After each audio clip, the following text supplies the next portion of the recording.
ஓம் சக்தி, ஓம் அதிபரா சக்தி.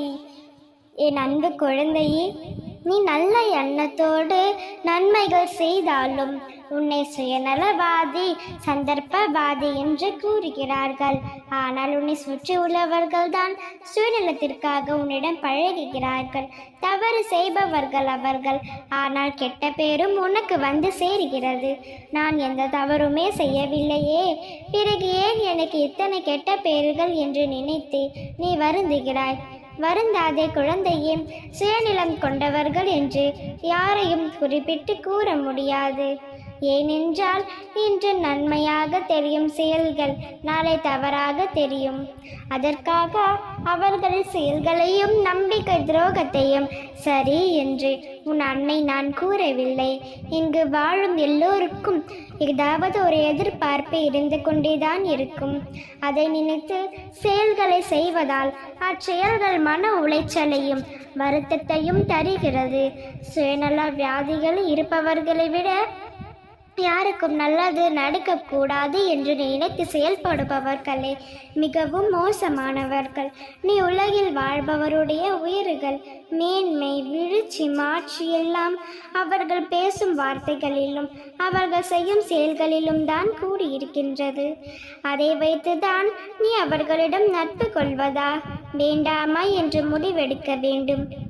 உனக்கு நம்பிக்கை துரோகம் இழைத்தவர்களை பற்றி நீ கவலைப்பட்டு கொண்டே இருக்காதே. உன்னுடைய நேரத்தையும் அவர்களை நினைத்து செலவழிக்காதே. நீ உலகில் நேர்மையாக உண்மையாக வாழ்பவர்களுக்கு தீங்கு விளைவிக்கும் வகையில் செயல் புரிபவர்களுக்கான விடை பெரியது. தாமதமாயினும் அதற்கான பலனை அவர்கள் நிச்சயம் அனுபவிப்பார்கள். இது உனக்கும் பொருந்தும். எனவே எதையும் பேசுவதற்கு முன்பு பல முறை யோசித்து பேசு, செயல்படு. எதை கொட்டினாலும் அள்ளிவிடலாம், ஆனால் வார்த்தைகளை கொட்டினால் அள்ள முடியாது, திரும்பவும் பெற முடியாது.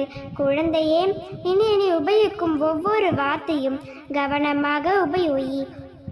சுற்றியுள்ள அனைவரையும் நல்லவர்கள் என்று நம்பி ஏமாந்து இந்த வருத்தப்படாதே.